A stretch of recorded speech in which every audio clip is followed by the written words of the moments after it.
So, like we said in the previous video, my father is Belgian and my mother is Ethiopian. And this means that we grew up between cultures, the European culture, the Belgian education, and the Ethiopian education on our mother's side. And we spent our childhood in Ethiopia. When we were kids, mixity, origins, were foreign concepts to us when we were at the Lycée Gebre Mariam. All the kids there came from a lot of different places, from European countries and other African countries. There were also Ethiopians. There was no distinction when we were in class or when we played together. We didn't see any difference. I don't think any kid would see one. Games were games, kids were kids. Well, this is how I see it. We didn't really identify as mixed when we were in Ethiopia. And the moment I realized it, and Vika said the same in her video, I noticed how your origins can affect how people see you. I understood that when we came to Belgium when we started school in the countryside. In that school, we were the only kids that came from Africa. Before us in that school, there were Turkish kids, Italians, kids from many different European countries, but we were the only Africans back then. The thing is, before we started school, when we played with other kids, nobody could tell that we were African or even Ethiopian, especially because of our clear skin. Nobody ever thought, this kid must be from Africa. What's funny is that people actually thought that I was from Asia because of my rather small eyes and our skin, our yellowish skin tone. When I was a kid, my skin was rather yellow, a skin tone that was unfamiliar to them, so they thought I was Asian or even Latino. After that, on our first day at school, the teacher, I think he wanted to do well when he said that. When he introduced us to the other kids, he said, "These kids are Veronique and Michelle. They both come from Africa. Say hello, etc." From that day, just by knowing our origins, the behavior of some kids changed. What I mean is, Vika said the same in her video. Some kids, just by knowing that we come from Africa, change the way they see and treat us. It was only for a few of them. Most of them didn't care, actually. They knew me as I was, and we remained friends, and their behavior wasn't affected. But a few of them, after knowing about my motherland, they used it. They used it when they wanted to hurt me the most. Because of that, I started missing my country so much. What I used to think when I was a kid, when the kids said, "Go back to your country," I said, "Oh, but please buy me the airplane ticket and let me go back to my country, to the country I love, the country where my family lives." I would have been so happy to go back to the country I was raised in with love. I used to think that when they told me to go back there. Then my mom said to me, "Only you can know yourself. Nobody can know or tell you who you are. it's nearly the same as Vika said. You shouldn't listen to what anybody says. Only you can know yourself. Not even me, nor your father. Only you." And then, after my mom told me that, I started to search. I started to search myself. Who am I? On one side, I'm Ethiopian. On the other side, I'm Belgian. From my skin and what you see, I'm white. But inside, I'm Ethiopian. Regarding language, I'm Ethiopian. A little. I'm Ethiopian, again by language. I'm Belgian. By upbringing, I'm Belgian. By upbringing, I'm Ethiopian. I experienced both upbringings. And that means that both sides were adding the fact that we lived here for a long time. Both of my sides. It felt like they were pulling me apart. One side pulled me saying that I was more Belgian, and some other times it was the Ethiopian side that was pulling me the other way. And inside of me, this felt like a competition. No, more like not a war. It was like a fight, like who would win this? This was how I saw it as a kid. I thought, who would be on top of the other? And then I grew up. I spent a lot of time in Belgium before going back to Ethiopia, and when I was in Belgium, my Ethiopian side would only come out. Only when I'm with my mom or with some friend of ours. Most of the time we are Belgian. When we are at school, when we're with our father, when we're out with friends, we grew up and lived like Belgians. Having spent years in Belgium, I felt like my Belgian side was taking over the other Ethiopian side, and this made me really sad. because my Ethiopian origins make me really proud. It made me really sad. I thought I was going to lose it. And then I was thinking that I'd be Belgian, that my Belgian side was taking over. It made me sad because I love my country as much as I love my mother. I thought, oh my God, how will people perceive me when I go back to Ethiopia? Not only the people, but also my family, my uncles, my aunts, my brothers, all of them who knew me as a little boy after all these years I spent in Belgium.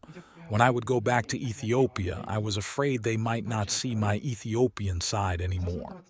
After years spent in Belgium, I went back to Ethiopia.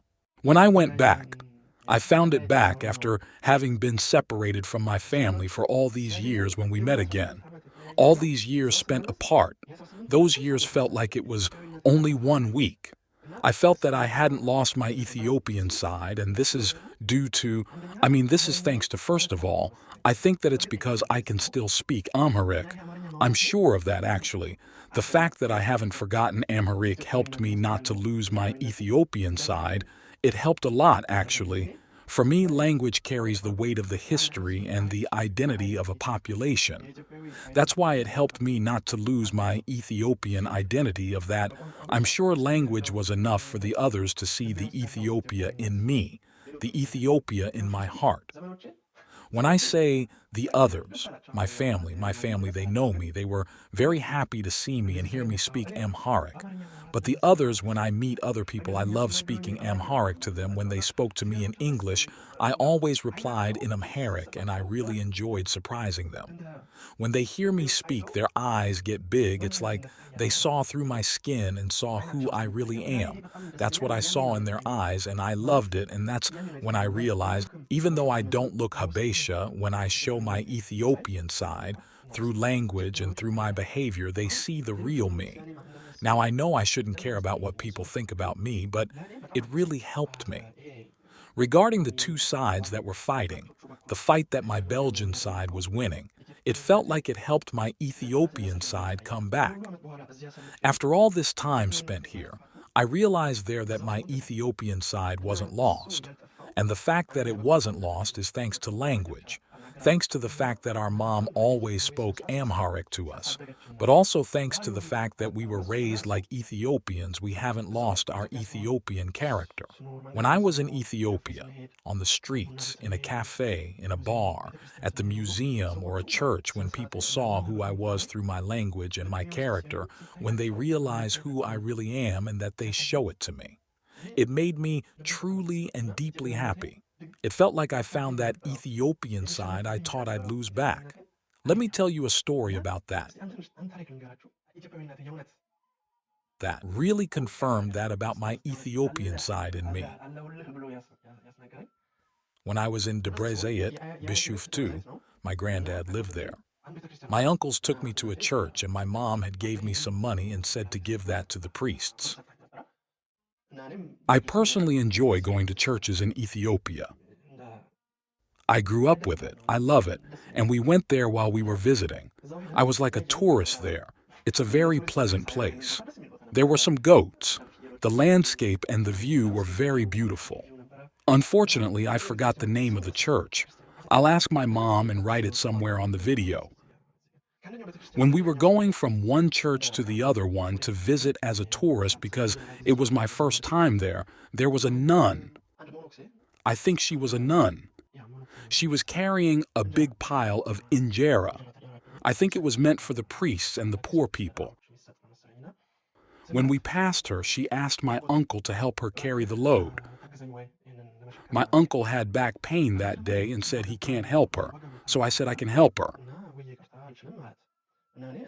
I went and said, "Please, madam, let me carry this for you." And I carried the load from where she was to where she needed it. When we reached the destination and I put the injera where she needed it, she said, "Please have a seat and eat something." We sat, and I think it was misser wet. As we sat there, the food was warm and we ate it. We ate at the top of the mountain with a marvelous view, with some goats playing not far. We ate a delicious meal with a great view, and then she presented me with some water. When I saw the water, I thought about my stomach. As a foreign tourist, it is strongly advised not to drink water other than in a bottle. Our body can't handle it, and I just couldn't say no. So I said, "Yes, thank you," and took the glass. I prayed to God that this doesn't affect my stomach much, and I drank. Thank God nothing serious happened to me afterward. And so, after this beautiful experience, we eventually reached the other church. I put the money my mom gave me in the, what's it called again? After putting the money in the case, when I went back to my uncle, I found a cross on the floor. I'm the kind of guy who always loses his cross. I always lose them, so when I went to Ethiopia, I didn't have one, and I find this cross on the floor.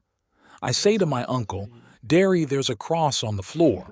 I thought someone must have lost it, and I thought that we should try to give it back, but he said, "Take it. It was meant for you to find it." He said that I needed a cord, so we went back to the first church. We started looking for the priest, the top priest. I don't know how you say it in Amharic. So we looked for him but couldn't find him, but then we found him thanks to the help of a kid that was there. So we found him and asked him. Actually, my uncles asked him, "Do you have a cord for this kid?" Of course, they said this in the most polite and respectful way. Unfortunately, I don't know the polite forms of Amharic, so I beg for forgiveness. This is due to my non-perfect Amharic. So my uncles asked him Ali and Daria, and then the priest asked me, "What is your name?" So I said, "My name is Michael Jorlet, but my baptism name is Gebrahewariat." And when I said that, the way he looked at me changed. And as I said that, and as he heard me speak Amharic, he looked at me and said, "We usually don't let foreigners get in this place, but you are one of us."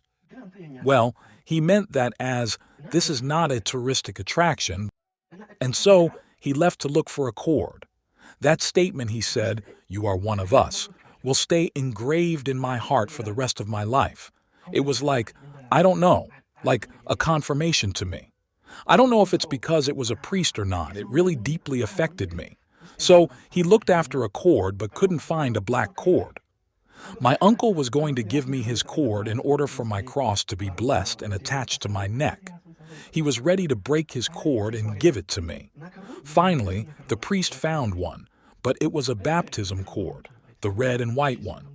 It didn't bother me. I was just happy to have a cord. So we said it would be okay, and the priest accepted it. He attached it. He blessed it. He attached it on my neck and blessed me. And then he left. We had thanked him. We prayed, and we left. That statement he said, but also this cord being a red and white baptism cord. It was like I renewed my baptism, but not a classical baptism. It was like I renewed my Ethiopian identity baptism. Maybe what I say doesn't make sense.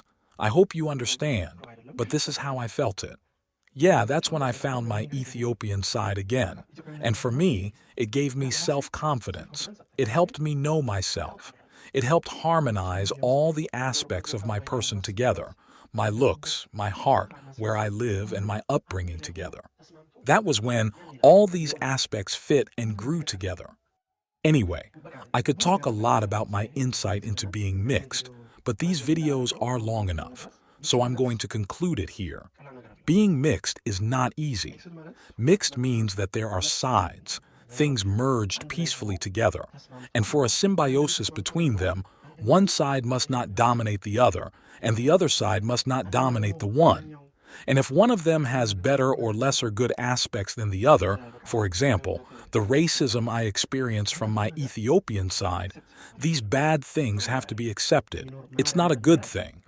Racism is something that shouldn't occur. The negative aspects of one side should not make you hate it. And the fact of living in one place, like I lived in Belgium, shouldn't contribute to one side dominating the other. I mean, the education and character you get by living somewhere should not contribute to the neglect of the other side. And for this, first of all, I will thank my mother. All these videos, all this Amharic, all this pride, All this happiness and all this love is thanks to her. The of us are very lucky for having a mother like her. So Mama, I thank you a lot. I know you watch all of our videos. Thank you very much. I love you a lot too, and I'm sure the of us think the same way. What our mom did is, first of all, she brought us up the Ethiopian way. The video died on me. What I was saying is our mother brought us up the Ethiopian way, and what helped us not lose our Ethiopian side is being able to speak the language. And for this, Mama, I'll never thank you enough. Language, your mother's, your country's language, Amharic, Oromia, or Tigrinya, any of all the beautiful languages of Ethiopia. You mustn't forget your mother tongue. Learn it. Me too. My Amharic is not the best. I'd love to learn more Amharic. When I finish uni, I'll try to learn to read and write. I'll happily learn it, and I'll go to Ethiopia, and I'll continue to surprise even more people.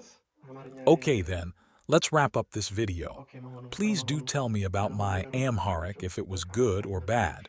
Have a nice day or a nice evening. Tell us if you liked the video. Smash that like button. Use the comment section to tell us about the English subs in my Amharic. If you think this video was a good idea, we happily read your comments and try to consider your opinions. Don't forget to subscribe not to miss other videos like these. The next video will be made by Betania. She will make it whether in French, English, or Amharic. And so, ciao. Ciao.